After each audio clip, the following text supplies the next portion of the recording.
খুলনা থেকে যখন হিন্দুরা ভারতে পারা যেত না, তাদেরকে মহাকালী স্টেশনের সামনে নামায়া তাদেরকে কোপায় কোপায় হত্যা করা হয়েছে, এগুলো ডকুমেন্টেড সত্য। মাগুরার শালিকা উপজেলায় প্রাথমিক বিদ্যালয়ের কিছু যারা ক্ষুদ্র নিগোষ্ঠী সম্প্রদায়ের মানুষদের জন্য যে বৃত্তির ব্যবস্থা করা হয়েছিল প্রধানমন্ত্রীর দপ্তর থেকে, এবং সেটা লেখা ছিল যে যারা পার্বত্য চট্টগ্রাম ব্যতীত সমগ্র বাংলাদেশের যে সকল ক্ষুদ্র নিগোষ্ঠী আছে তাদের জন্য। তার মধ্যে মাগুরার যে শালিকার সেখানকার 32 জন শিক্ষার্থী উপবৃত্তির টাকাটা পাইছে।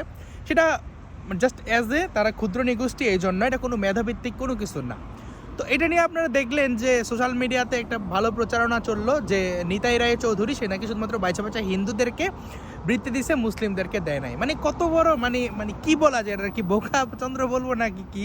মানে বাংলাদেশে এটা কখনো সম্ভব যে সেখানে মুসলিমদেরকে বঞ্চিত করা হয়েছে? এটা কখনো সম্ভব? মানে জাস্ট আপনি চোখ বন্ধ করে চিন্তা করেন, কখনো এটা সম্ভব হইব? হিন্দুদেরকে বঞ্চিত করা যাইব, বাট আপনি যেটা ভাবতেছেন এটা কখনো সম্ভব না। মূলত তাদের অভিযোগের ব্যাপার হলো কেন বিশ্বাস দত্ত এরা আসলে ধরেন বৃত্তি পাবে। মানে কথা হলো ক্ষুদ্র নিগোষ্ঠীর জন্য যদি বরাদ্দকৃত থাকে সেটাও যারা মুসলিম শিক্ষার্থী তাদের দিয়ে দিতে হবে।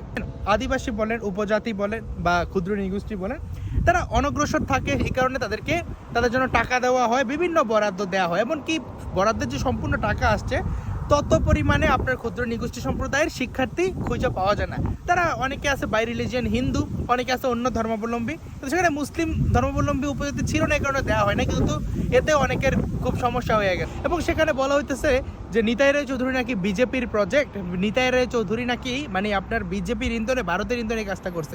মানে আপনি চিন্তা করেন, নিতাই রায় চৌধুরী ওরা তো কত আগ থেকে বিএনপি করে, গত 15-16 বছরে বিএনপি করছে, গত 15-16 বছর আওয়ামী লীগ করা অনেকে এখন ইসলামপন্থী অনেক বড় রাজনীতিবিদ হয়ে গেছে। কিন্তু নিতাই রায় চৌধুরীরা শুধুমাত্র তাদের নাম হিন্দু, নাম বাংলা, এই কারণে এখনো বিশ্বাসভাজন হইতে পারে নাই। মানে যতক্ষণ না ধর্ম চেঞ্জ করব ততক্ষণ বিশ্বাসভাজন হইতে পারবে না। কারণ কেন বললাম, দেখেন নিতাই রায় চৌধুরী যে হিন্দু সম্প্রদায়ের জন্য খুব বেশি কিছু করতেছে এমন তো না। বাংলা নাম, আপনার হিন্দু নাম, আসলে আপনার স্ট্যাটাসটা কোন জায়গায় নিয়ে যায় বাংলাদেশে? তো এই যে গুজব ছড়ায়, শুধু আজকে না, এই যে গুজব ছড়ায় হিন্দুদেরকে গণহত্যা করার প্লট নির্মাণ করে, এটা অনেক আগে। আপনারা তো 1992 সালের যে বাবরি মসজিদ ঘটনার কথা জানেন, যে ভারতের উত্তরপ্রদেশে কোথায় মসজিদের স্থাপত্য ভেঙে দেওয়া হয়েছে, সেজন্য বাংলাদেশের যে সংখ্যাগরিষ্ঠ সম্প্রদায় তাদের যে সহনাগরিক তাদের উপর আক্রমণ করা, সেখানকার হিন্দু হত্যা, হিন্দু নারী ধর্ষণ, হাজার হাজার বাড়িঘর মণ্ডপ ভাঙচুর করা হয়েছে।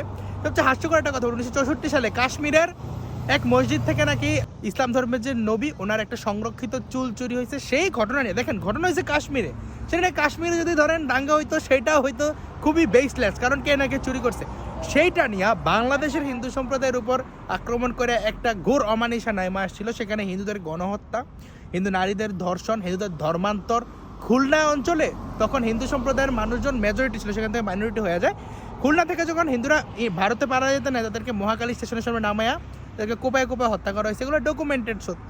তো এই যে গুজব ছড়ায়, আপনি দেখেন এই যে 2021 রক্তাক্ত শারদ হলো, সবাই কিন্তু জানতো হিন্দুরা কেউ কোরআন রাখে নাই, কিন্তু তাও হিন্দুদের বাড়িতে অ্যাটাক করা হইলো, মন্দিরে ঢুইকা কোপায়া মারা হইলো।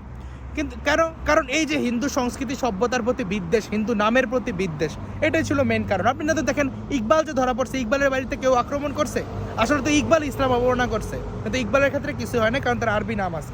তো ধন্যবাদ সবাইকে। ভিডিও ভালো লাগলে লাইক কমেন্ট শেয়ার করে পাশে থাকতে পারেন।